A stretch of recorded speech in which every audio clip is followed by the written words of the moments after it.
আমাদের নবী মুহাম্মদ সাল্লাল্লাহু আলাইহি ওয়াসাল্লাম বলেছেন, এটা আছে সহিহ বুখারীতে, খণ্ড নম্বর 1, বুক অব সালাহ, হাদিস নম্বর 472। তিনি বলেছেন যে এক লোক জিজ্ঞেস করলো যে কিয়ামুল লাইল কিভাবে পড়তে হবে। নবী বললেন, তোমার কিয়ামুল লাইল পড়া উচিত 2 রাকাত করে, তারপরে 2 রাকাত, তারপর 2 রাকাত, আবারও 2 রাকাত, এভাবে চলতেই থাকবে। আর যখন মনে হবে যে ভোর হয়ে যাচ্ছে তখন 1 রাকাত করে, তাহলে সব রাকাত হয়ে যাচ্ছে বেতর, তার মানে বেজোড়। আপনি যত খুশি পড়তে পারেন, শেষের দিকে পড়বেন 1 রাকাত করে, তার মানে বেজোড়, তখন সবগুলো বেজোড় রাকাত। তাহলে নামাজের রাকাতের সংখ্যা নিয়ে যদি বলতে হয়, আপনি যত রাকাত খুশি পড়তে পারেন।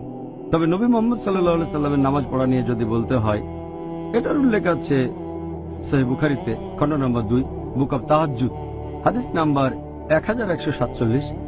হযরত আয়েশা রাদিয়াল্লাহু আনহা তিনি বলেছেন যে নবী যখন রমজান মাসে কিয়ামুল লাইল আদায় করতেন, সবসময় 11 রাকাত করে তিনি নামাজ পড়তেন, 11 রাকাতের বেশি না। আর তিনি এটা অন্যান্য মাসেও করতেন। তার মানে 8 রাকাত হচ্ছে কিয়ামুল লাইল, তারপর 3 রাকাত হচ্ছে বেতর, এভাবে 8 যোগ 3 সমান 11 রাকাত।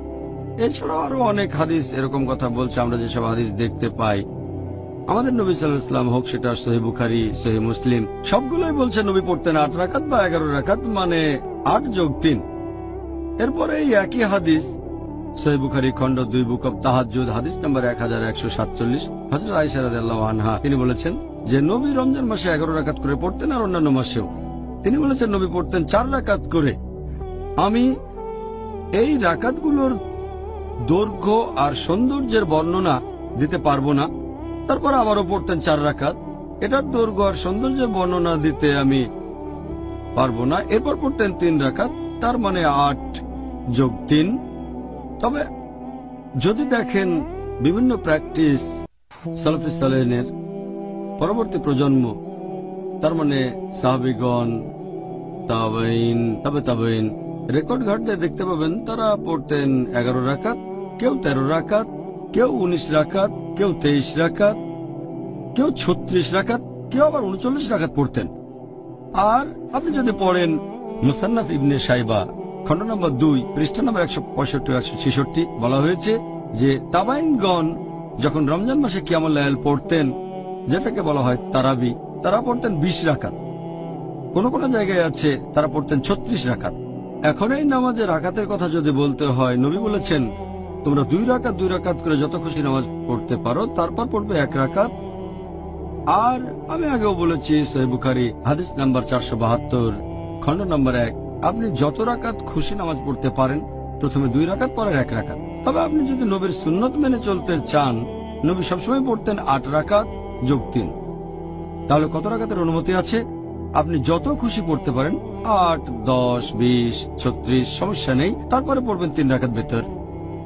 আর আমাদের নবী পড়তেন 8 যোগ 3, 11। তবে আপনি যত রাকাত খুশি নামাজ পড়তে পারেন। এখন 1 ঘন্টায় 8 রাকাত পড়া ভালো নাকি 1.5 ঘন্টায় 20 রাকাত নামাজ পড়া ভালো? এই প্রশ্নের উত্তর দেওয়ার আগে একটা কথা বলি।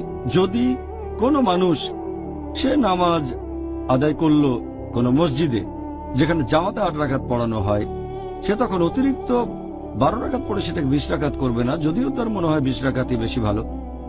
অথবা যদি কেউ আদায় করতে থাকে তারাবি, মানে কিয়ামুল লাইল, রমজান মাসে, তো নামাজ পড়ছে কোনো মসজিদে যেখানে 20 রাকাত পড়ানো হয় জামাতে, সে 8 রাকাত পড়ে বেরিয়ে যাবে না সেখান থেকে। কারণ নবী বলেছেন, যদি কেউ ইমামের সাথে নামাজ শুরু করে শেষ করে ইমামের সাথে, তাহলে ধরে নেওয়া হবে সে নামাজ পড়েছে সারা রাত। তাই আমাদের ধৈর্যশীল হতে হবে। আমি এ ব্যাপারে একমত, নবী সব ধরনের অনুমতি দিয়েছেন। যদি কেউ 20 রাকাত পড়তে চায় আর মসজিদে যদি 8 রাকাত পড়ানো হয় জামাতে, তাহলে জামাতে 8 রাকাত নামাজ পড়ে বাসায় চলে যান, তারপরে বাকি 12 রাকাত নামাজ পড়বেন। এবারে আপনার প্রশ্নের উত্তরে বলি, কোনটা বেশি ভালো, 1 ঘন্টায় 8 রাকাত নাকি 1.5 ঘন্টায় 20 রাকাত নামাজ? এখানে আমি যেটা বলতে পারি, আমাদের নবীর নির্দেশ সেটা হচ্ছে যত রাকাত খুশি আপনি নামাজ পড়তে পারেন। আর দৈর্ঘ্যটা যদি লম্বা হয় তাহলে ভালো। নবী লম্বা সময় ধরে পড়তেন, আর 8 রাকাত করে। যদি আমাকে জিজ্ঞেস করেন যে কোনটা ভালো, দুটোরই অনুমতি আছে, তবে এটা করলে বেশি ভালো হবে। যদি একই সময় ধরে পড়া হয় 8 রাকাত নামাজ, একই সময়ে 8 রাকাত নামাজ, সেটা হতে পারে 2 বা 3 ঘন্টা। তাহলে যদি বলেন 1 ঘন্টায় 8 রাকাত ভালো নাকি 20 রাকাত পড়া ভালো, আমি বলবো 1 ঘন্টায় 8 রাকাতই ভালো। অনেক মসজিদে পড়ানো হয় 8 রাকাত, সময়টাও বেশ কম থাকে। তবে দুই হারমাইন শরীফে মক্কা এবং মদিনায় মাশাআল্লাহ লম্বা সময় ধরে পড়ানো হয়। আর হারমাইন শরীফে অনেক গুণ বেশি সওয়াব। মসজিদে নববীতে পড়লে 1000 গুণ, আর মক্কার মসজিদে হারামে 1,00,000 গুণ বেশি সওয়াব।